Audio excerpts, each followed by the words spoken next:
días para todos.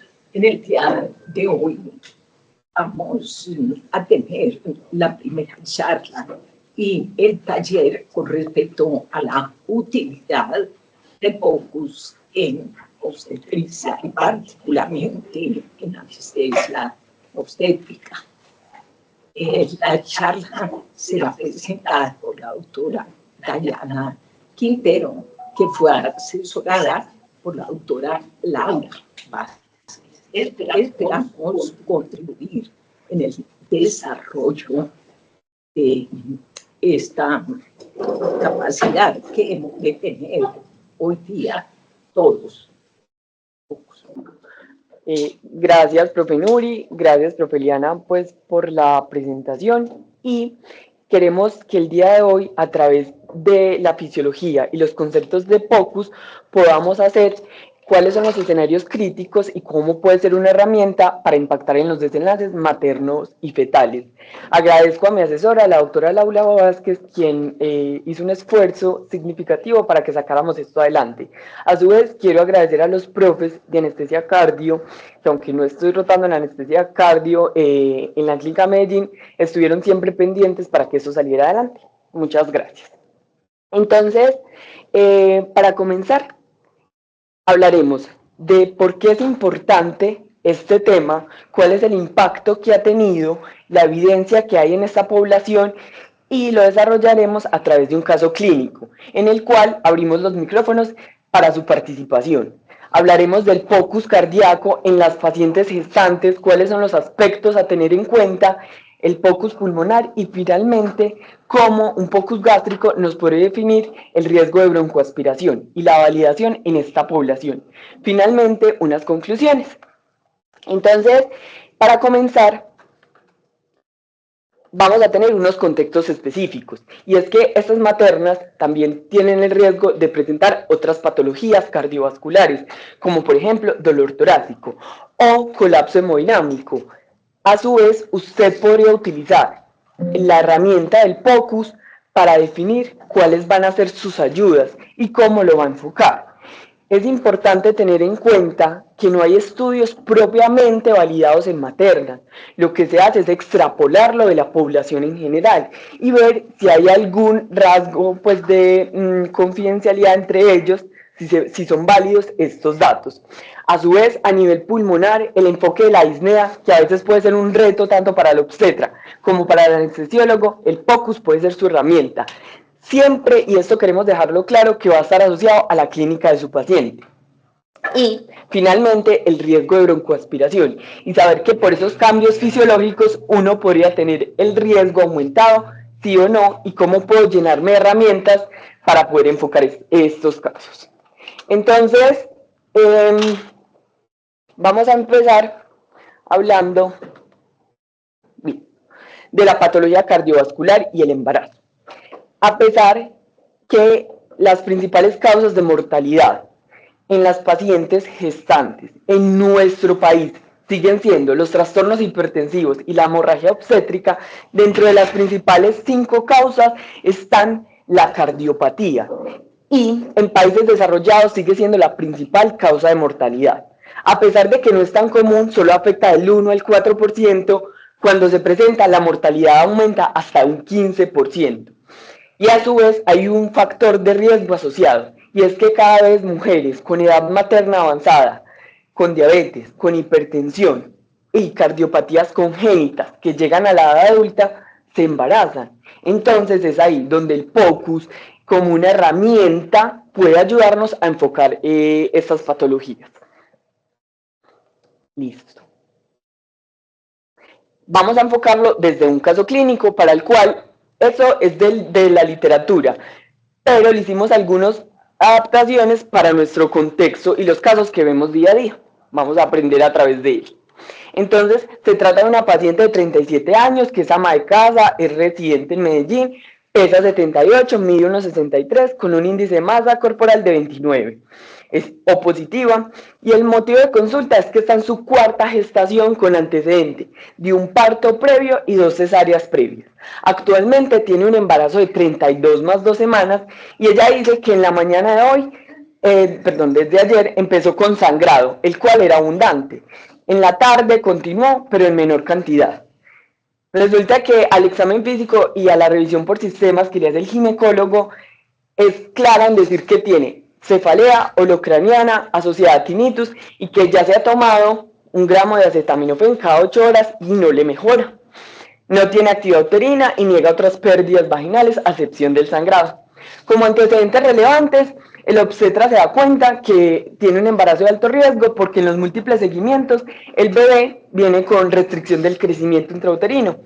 Ella tiene una hipertensión arterial crónica desde la gestación previa y en el embarazo se la están manejando con alfametildopa. Dice que siempre ha estado bien controlada, tanto en los controles pues por el obstetra como todos los del prenatal. A los signos vitales tiene una presión arterial de 180 a 122 y una frecuencia cardíaca de 92, satura 96 con 17 respiraciones por minuto. Cardiovascular está normal, no le auscultan nada agregado, el abdomen encuentra un útero grávido, movimientos fetales presentes y una frecuencia cardíaca fetal de 142. No tiene ningún signo de irritación peritoneal y la revisión pues, ginecológica propiamente dice que tiene un cuello largo, cerrado y posterior con evidencia de sangrado. Dentro de los paraclínicos, la hemoglobina está en 15, el hematocrito en 55 y las plaquetas en 128.000. Tiene una creatinina de 1,2 y el obstetra le hace una ecografía y le llama mucho la atención que puede tener una placenta previa y el acretismo como uno de los posibles diagnósticos ante el antecedente de 2 cesáreas previas. Entonces hasta acá quiero abrir el micrófono si teniendo este contexto tenemos algún diagnóstico de trabajo. Ay, buenos días. ¿Qué te diría? Mira, primer diagnóstico de embarazo de 33.2 semanas, ¿cierto? Listo, ahí empezamos. Exacto, en una paciente multigestante. Segundo diagnóstico sería una preeclampsia, actualmente con criterios de severidad, porque tiene unas cifras tensionales en rango de crisis, tiene trombocitopenia y la función renal está ahí al límite. Adicionalmente, una imagen no tranquilizadora que nos muestra una placenta previa y una sospecha de un posible acretismo placentario. No sé, en resumen, pues un alto riesgo obstétrico. Muy bien, muchas gracias. Y a su vez recordemos que también tenía premonitorios. Y los sería sobre agregada hipertensión. Exactamente. Muchas gracias a la participación. Entonces ya tenemos el embarazo, la hipertensión arterial crónica, con preeclampsia, con criterios de gravedad, por las cifras, por los premonitorios y por lo que ya dijimos en los paraclínicos. A su vez, la placenta previa y el posible acretismo hacen parte pues como de los diagnósticos. Entonces, el obstetra súper juicioso le empezó la infusión de sulfato de magnesio y le empezó el manejo con antihipertensivos. Le inició 30 y posteriormente lo aumentó a 60 con buen control de las cifras tensionales. Ya estaban 122/78, una frecuencia cardíaca de 90, 37 de temperatura, 17 respiraciones, saturando 99%. Después de la hidratación, después del manejo, de la analgesia, siguió con una creatinina que mejoró, ya bajó a 1 y las plaquetas al día siguiente ya estaban en 171.000. Entonces, listo. Entonces el obstetra decidió que iba a continuar un manejo expectante porque es que tenemos 33, hoy más 3 semanas, pues que ya llegó. Y siempre y cuando se mantuviera el bienestar materno y fetal. Entonces esa era la conducta que ellos decidieron. Sin embargo, al día 3, cuando ya teníamos 33 más 5 de gestación, de un momento a otro la paciente tenía una saturación de 74. Y lo único que ellos encontraron es que tenía la presión arterial 136/60, una frecuencia cardíaca de 96, respiratoria de 22, como había asociado, y el monitoreo fetal estaba bien, no tenía ningún sangrado. Entonces es ahí donde el obstetra dice, esta materna tiene estrellita, entonces vamos a llamar al anestesiólogo. Entonces lo llaman a usted y le dicen, bueno, tiene esta saturación, yo le puse una máscara de no reinhalación, ¿qué podemos hacer? Entonces ahí, ante todo el contexto que hemos llevado cuáles podríamos plantear como los diagnósticos de esa desaturación. Si alguien quiere participar. Muy bien. ¿Por qué? Puede ser. La reanimación hídrica que hicimos inicialmente, pues como toda la alteración que puede tener un edema pulmonar secundario pues a la reanimación hídrica que tenemos, podríamos tener también pues la cantidad de líquidos y también pues alguna alteración tanto en la reanimación como en la función sistólica que bueno, puede generar pues como un edema en ese punto. Listo. ¿Qué otro diagnóstico podríamos tener? Tromboembolismo pulmonar. ¿Qué otro?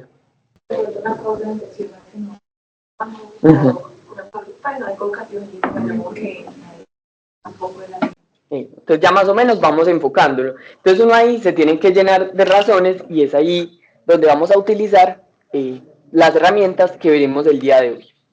Iniciaremos con el POCUS cardíaco. Es importante, como hemos hecho énfasis, entender la fisiología y entender que hay unas adaptaciones para que se mantenga esa relación entre el binomio madre e hijo y que el aumento de las demandas metabólicas sea suficiente. Y eso, a nivel cardiovascular, las adaptaciones que podemos presentar es que aumenta el volumen sanguíneo alrededor del 45%, y eso lleva a que aumente el gasto cardíaco, más o menos entre un 30 hasta un 50% a medida que va aumentando la gestación y durante los trabajos de parto, ¿cierto? Durante las fases del trabajo de parto. Esto lleva a unos cambios anatómicos que son transitorios mientras se da el embarazo, como que hay un aumento en el volumen, entonces se dilatan las cavidades, principalmente el corazón izquierdo. Entonces uno puede tener dilatación de la aurícula izquierda y a su vez una hipertrofia ventricular, ¿cierto? Porque me está llegando más volumen para poder inyectar. Pero hay que tener esto claro porque yo puedo encontrar esto en el POCUS y saber cuándo es fisiológico y cuándo es patológico es mi papel. Ante complicaciones graves como la preeclampsia, un embolismo pulmonar, un choque, una hipotensión refractaria. Entonces, es entender que es una herramienta donde la clínica es donde va a primar, pero usted lo que le va a hacer preguntas es al eco para que le ayude a enfocarlo mucho mejor. Desde la fisiología, ¿qué queremos entender? Entonces, esta es una curva que es volumen-presión en un corazón sano, como nosotros, en el cual se da el ciclo cardíaco. Entonces, esto inicia en el punto A, que es el volumen telediastólico. Una vez, lo que sucede es la contracción isovolumétrica. ¿Por qué? Porque tanto la válvula mitral como la aórtica están cerradas y hay un volumen en esa cavidad. Lo que sucede es que se da la contracción sin cambios de volumen, lo único que aumenta es la presión. Una vez que ese ventrículo tiene mayor presión que en la aorta, esa es su señal para abrir la válvula aórtica y hacer la fracción de eyección. Cuando la presión es mayor en la aorta que en el ventrículo, por gradientes, ¿qué sucede? Se cierra la válvula aórtica y se da la relajación o la diástole. Cuando ya la presión de la aurícula izquierda es mayor, por gradiente, abre la mitral y lo que va a hacer es que se va a llenar nuevamente y va a iniciar el ciclo cardíaco. Esto es lo que sucede en un corazón sano, normal y, por ejemplo, lo vamos a llevar a la gestante. Entonces, ¿qué sucede? Eso es una mujer no embarazada y estos son los diferentes cambios y cómo se correlacionan uno a uno con los cambios que se presentan en la gestación. A resaltar, lo que va a aumentar principalmente es el volumen telediastólico, ¿cierto? Por esos cambios que ya vimos a nivel estructural. Tiene mayor capacidad para adaptar y para recibir la sangre. La fracción de eyección vemos que realmente no cambia a partir de la gestación. Lo que sí aumenta es el volumen sistólico, que puede aumentar hasta el 20%. Si usted entiende esto, puede utilizarlo en las ventanas. Ya conoce lo fisiológico, va a encontrar ahora el POCUS como una herramienta. Entonces, en la imagen de la izquierda vemos, correlacionado con los colores de las tablitas, cómo yo hago las divisiones del corazón y qué es lo que yo quiero ver. Eso yo lo tengo que tener claro para saber cuál es la imagen que quiero buscar y qué voy a encontrar. Entonces, en el eje paraesternal largo, que es ubicar el transductor en el segundo y el tercer espacio intercostal con el indicador hacia el hombro derecho del paciente, o hacia las 11, lo que vamos a encontrar son una relación de 3 cavidades, que es el ventrículo derecho, a veces se puede ver todo el tracto de salida, el tracto de salida del izquierdo y la aurícula izquierda. Eso es lo que usted puede encontrar. En el paraesternal corto, una vez usted lo encuentra, este largo es su base, va a girar el transductor hacia el hombro izquierdo de la paciente. Y lo que va a encontrar, en ese caso, dependiendo de la angulación que le demos, son grandes vasos, la válvula mitral y el corazón izquierdo, principalmente la contractibilidad. Posteriormente vamos a mirar el corazón desde caudal. Entonces vamos a ver todas las cavidades con la relación que tienen las aurículas, los ventrículos con una apical 4 cámaras. En la materna, que posiblemente el punto de máximo impulso, que es el punto de referencia para hacer esta ventana, pues está más desplazado hacia posterior. Entonces usted tiene que entender eso porque tal vez no lo va a encontrar a nivel del quinto espacio intercostal con la línea axilar anterior, sino entre la anterior y la media. Y un subcostal 4 cámaras o subsifoideo, que en las maternas puede ser más difíciles, pues por el útero grávido, por el aumento de la presión. Entonces, pues es una herramienta útil, pero sepa que puede ser difícil en estas maternas. Y inicialmente, pues la cava inferior como una herramienta que puede utilizarse para definir signos de sobrecarga, volumen o presión. Esto lo va a determinar usted, su clínica y si responde o no a líquidos. Entonces, estas serían como las imágenes que podríamos ver. Entonces, para externar eje largo, los 3 fragmentos que vimos, el un eje corto, que más o menos el ángulo ahí está en 60, está viendo la mitral, y una apical 4 cámaras que está viendo el corazón desde abajo. Un subcostal, que también vemos la relación con el hígado y la cava. Entonces, estos son diferentes hallazgos que uno puede encontrar en patologías. Entonces ahí donde usted entiende lo normal y lo lleva a esto, pues va a ser una herramienta, siempre asociado a la clínica. Vamos a hacer énfasis en algunas de las visiones. Entonces, dentro de esta vamos a tener el eje paraesternal largo. Ya sabemos que son 3. Vamos a ver el derecho, vamos a ver el tracto de salida, esta sería la válvula aórtica, y vamos a ver la aurícula izquierda y la relación con el ventrículo. Una vez también evalúa pues la mitral y la válvula aórtica para ver cómo se contrae. Aquí podemos ver cuál es el corte como que estamos haciendo anatómicamente para que ya nos lo veamos ecográficamente. En el eje paraesternal largo ya sabemos cuál es la ubicación del eco y gráficamente cómo se vería. Y vamos a hacer énfasis en otras 2 ventanas, el apical 4 cámaras y el apical 5 cámaras.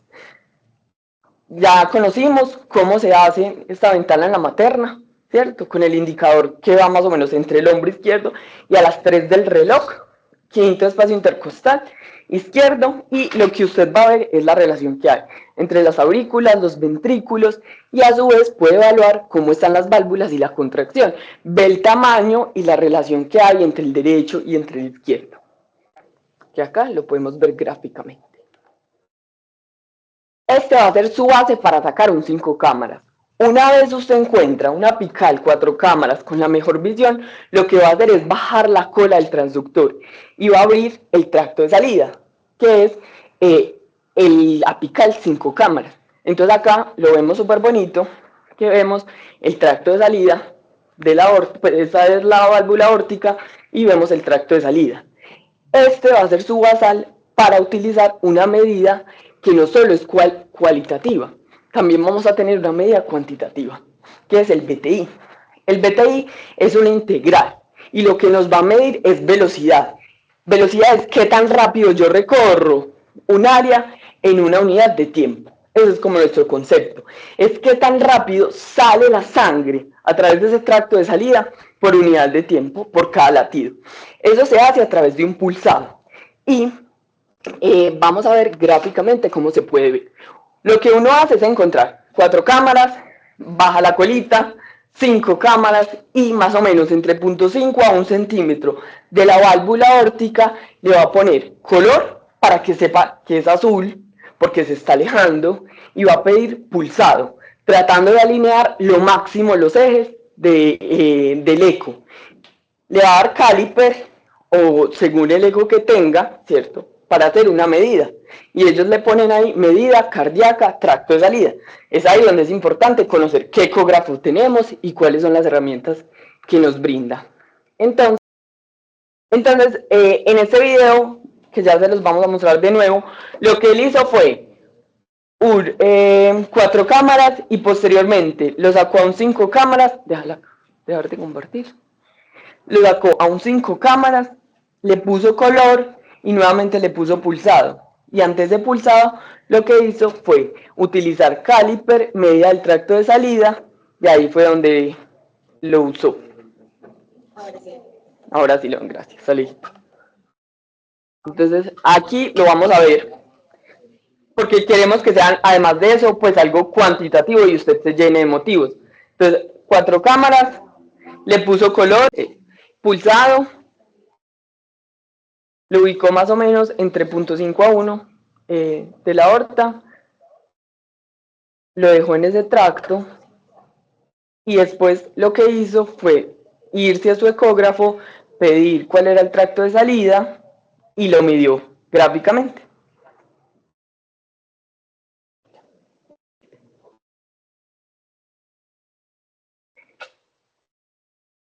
Otra de las medidas que uno puede utilizar en este contexto es la cava. Entonces, lo primero es que en las maternas puede ser un poco difícil sacarlo desde una ventana subcostal, entonces lo que se recomienda es que se haga en la parte lateral derecha, ¿cierto? A través del hígado, pues uno lo hace con esa visión y es una herramienta que nos puede brindar, según el contexto que tengamos, pues signos de presión o de volumen, y lo importante es que usted lo asocie a la clínica. En las maternas sí está validado, pero el punto de corte no es el mismo. En los adultos y pacientes quirúrgicos o en la UCI se recomienda que sea mayor de 2,1 con una colapsabilidad mayor del 50, como para que usted piense, hey, esas cavidades derechas, algo está pasando. En las maternas el punto de corte es 2,5 y el Vexus sí se puede usar teniendo presente que la cava puede tener unos cambios por ese aumento de la presión que está haciendo el bebé, pero las medidas de la porta, de las renales y de las hepáticas son más válidas, entonces sí se puede utilizar.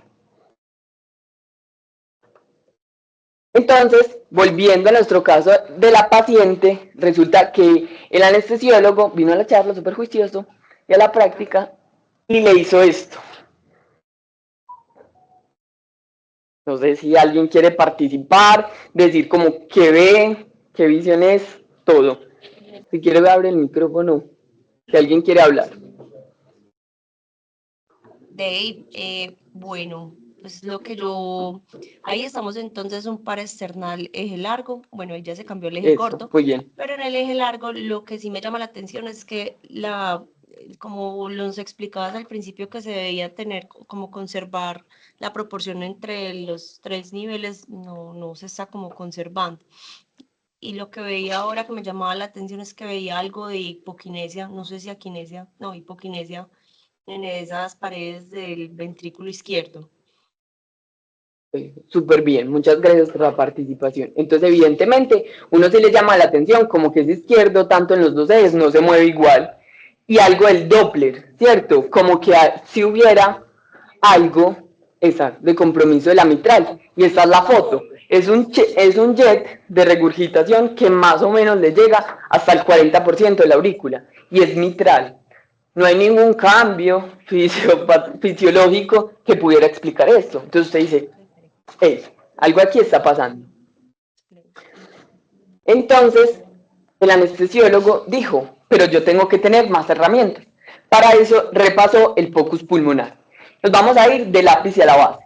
Entonces, en el ápice es donde vamos a encontrar principalmente patología pleural, porque es la mejor parte para ver la pleura. Entonces ahí lo que uno puede ver es neumotórax, uno de los puntos específicos, o aumento de las líneas B, que pueden ser normales hasta 3, pero cuando usted encuentra más de 3 asociado a la clínica, alarma. Y en la base es donde usted va a encontrar por gravedad líquido, ¿cierto? Entonces ahí puede encontrar ocupación de los ángulos costofrénicos o, por ejemplo, que tuviéramos hallazgos como un broncograma aéreo, como signo de neumonía. Entonces, en nuestra maternita, que es esta, le hicieron desde cefálico y la vamos a ver como una visión anatómica. Uno puede encontrar hallazgos normales, que son, por ejemplo, las líneas A, que son líneas equidistantes, miren que la distancia entre cada una es similar y que están en el mismo sentido de la pleura. Eso es un artefacto que es la reverberación de la pleura, eso es normal. Y la otra son los hallazgos de líneas B o alas de cometa, en la cual usted ve que hay unas líneas que alcanzan hasta el final de la pantalla y que comprometen los campos pulmonares. Si usted tiene líneas B, eso ya descarta neumotórax. Un tip práctico ahí.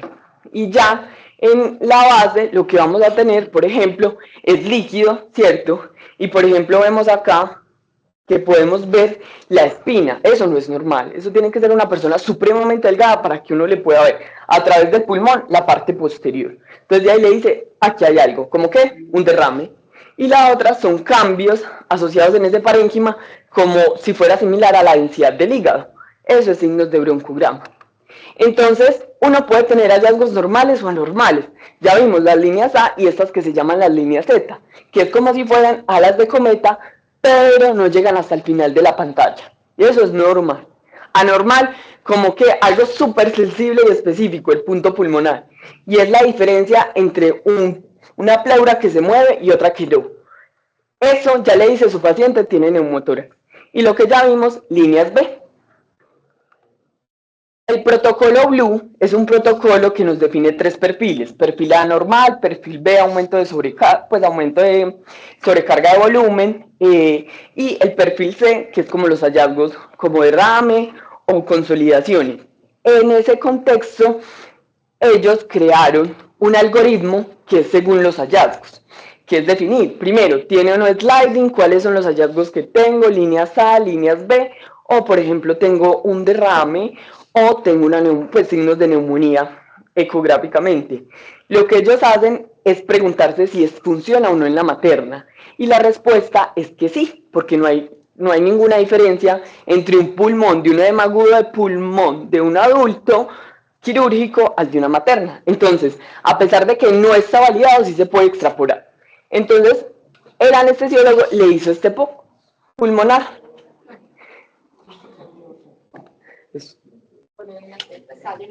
Muy bien. Tiene muchos hallazgos de líneas B. Exactamente. Y a su vez, en la base, porque el superjuicioso del ápice a la base le ve el signo de la aleta, que es como si estuviera libre. Exacto. Ahí. Y vemos la espina. Es que no estoy. Listo. Entonces estos son los hallazgos que él encuentra. Y dice, bueno, ya me asocia a una patología cardíaca pulmonar. Ante este caso, ellos dicen, estamos ante un edema agudo de pulmón, como bien lo pensábamos, posiblemente está asociado a su hipertensión arterial, que ya tienes una preeclampsia grave, y también a una insuficiencia mitral que era asintomática. Entonces ellos dicen, bueno, vamos a llevarla a la UCI porque esto es un equipo multidisciplinario. Le encontraron que tenía unas troponinas elevadas y un ProBNP que estaba en 1809. Hicieron un diagnóstico de una insuficiencia cardíaca de nuevo y le iniciaron manejo diurético con furosemida, la trasladan a la UCI y le plantean ventilación mecánica. Entonces le hacen el ciclo de ventilación mecánica y al día siguiente la paciente clínicamente mejoró, no tenía edemas periféricos, le hicieron una eco formal por el cardiólogo y él también pues estuvo de acuerdo con los hallazgos que encontramos, no cambió mucho la regurgitación, mejoró un poquito pues con la disminución de ese aumento de volumen, y el derecho siempre estuvo bien, como también nosotros lo encontramos. Pero resulta que la materna súper bien, pero el ginecólogo le hizo un monitoreo fetal. Y dice, es un monitoreo fetal no tranquilizador. Entonces le inició manejo con líquidos, analgesia, la posición, le dio comida, todo. Y dijo, no, cesárea ya, después de la comida. Porque la paciente cuando usted la está interrogando, haciéndole la preanestesia, ella le dice, pero a mí sí me pueden operar si hace 2 horas me tomé un café y unas galletas. Está con ventilación mecánica. No invasiva. Entonces ahí donde llega el estomaguito, el modo zen, y le va a decir, yo le voy a ayudar. Entonces lo que le va a hacer es un POCUS gástrico. Lo importante es que hay unos aspectos técnicos a tener en cuenta, y es que los cambios de la materna pueden tener que ese útero grávido y el feto moviéndose hace que para uno sea más difícil hacer el POCUS gástrico. El estómago va a estar más cefálico y más hacia la derecha que en las personas pues, no embarazadas. Entonces, ahí es donde usted ya va a tener eso, que posiblemente va a estar más hacia la derecha. Y la colocación de la sonda va a ser un poco más difícil, no va a ser tan subsifoideo ni tan a la derecha, sino un poco más, pues hacia el borde de la línea axilar anterior. Entonces, para eso les tenemos los tips prácticos. Entonces, usted siempre tiene que hacer 2 vistas, de cúbito supino y lateral derecho, a menos de que usted vea contenido sólido. Si ve sólido, ya, su estómago está lleno. Pero en nuestras maternas, lo que podemos también hacer para optimizar la posición es que las ponemos semisentaditas y en la posición del lateral derecho, para hacer las imágenes. Usted puede desplazarle el útero un poquito y cuando encuentre la imagen lo que le va a decir a la paciente es que respire más despacio, que respire lento, profundamente, incluso cuando usted le va a tomar el freeze a la pantalla, le dice que sí puede sostener la respiración. Esos aspectos técnicos es importante saber que se va a hacer con un ecógrafo curvo y lo que vamos a hacer pueden ser 2 vistas, una vista sagital y una vista axial. Depende pues su entrenamiento. Entonces, recuerde que siempre lo voy a hacer en 2 posiciones, de cúbito supino y en lateral. Y lo que vamos a encontrar es que va más hacia la derecha. Entonces vamos a encontrar el hígado y a su vez vamos a ver el antro. El estómago tiene 5 capas. La parte más distal es la serosa y esa es la que permite tener la cogenitividad. Entonces uno lo que encuentra es el hígado, el antro, puede ver el páncreas, puede ver vasos mesentéricos, importante que uno debe ver la aorta para saber que si está en el plano ideal, no la cava sino la aorta. Lo puede diferenciar también a través de un pulsado. La otra vista que puede utilizar es uno axial. Depende cómo usted esté entrenado. Sepa que aquí la visión va a cambiar un poquito. Puede ver el antro, el píloro y a su vez puede ver los vasos, pero en otra visión. Entonces, los hallazgos que podemos encontrar son 2. Hay unas medidas cualitativas y hay unas medidas no cuantitativas. No cualitativas, que serían las cuanti. Entonces, cualitativas es lo que yo veo, ¿cierto? Entonces, ¿yo qué encuentro?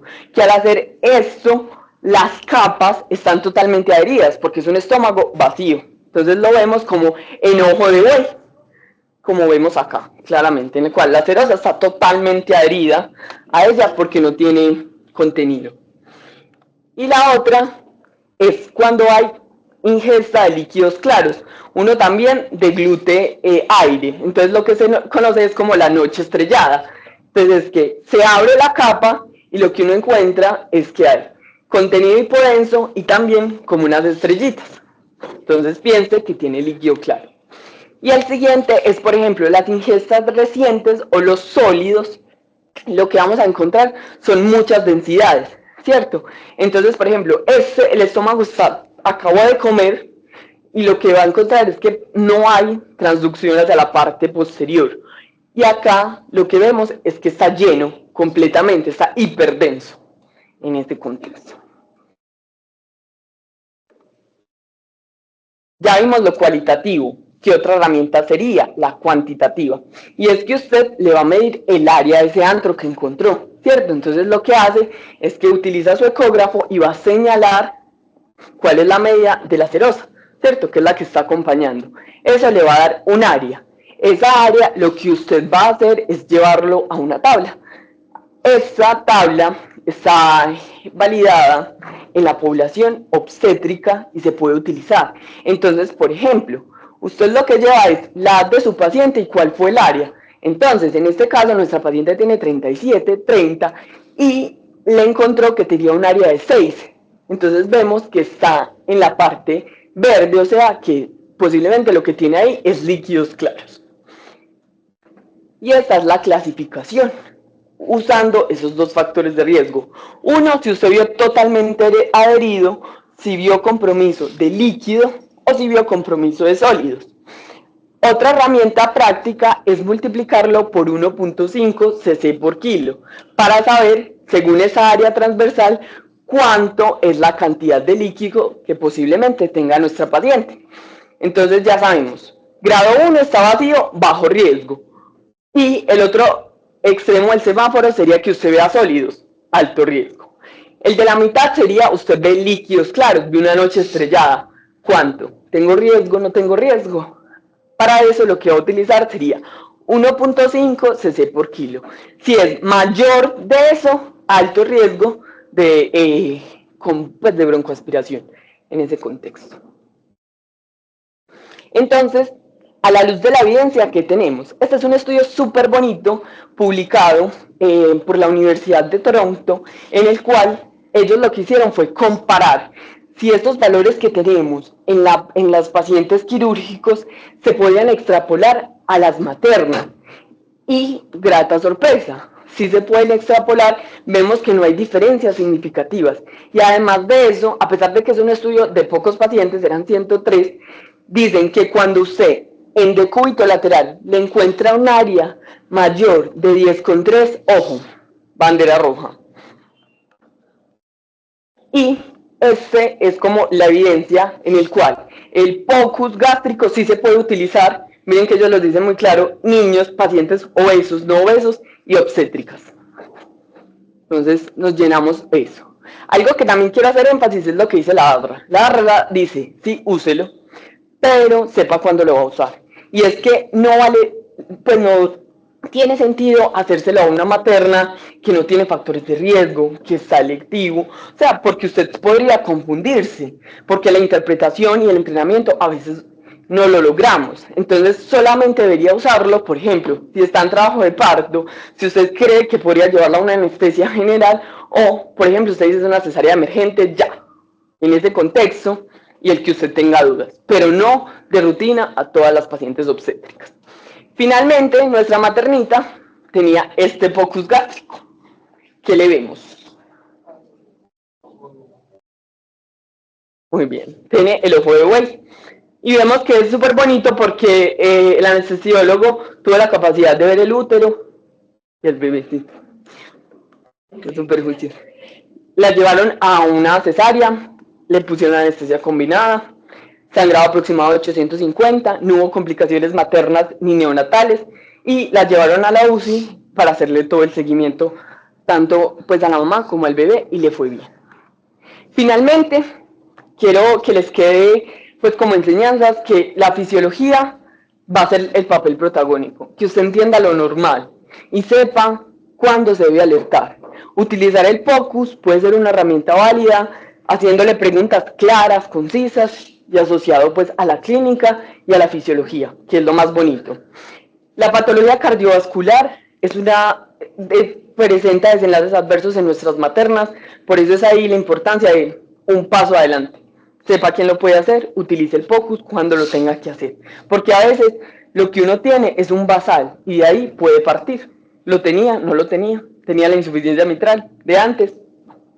Y el POCUS gástrico no es rutina, pero la invitación es a que la hagamos, cada vez nos entrenemos y vemos pues que no es tan difícil. Entonces, acá está el QR con una infografía, con los mensajes clave de la charla. Si alguien quiere participar, gracias por estar acá.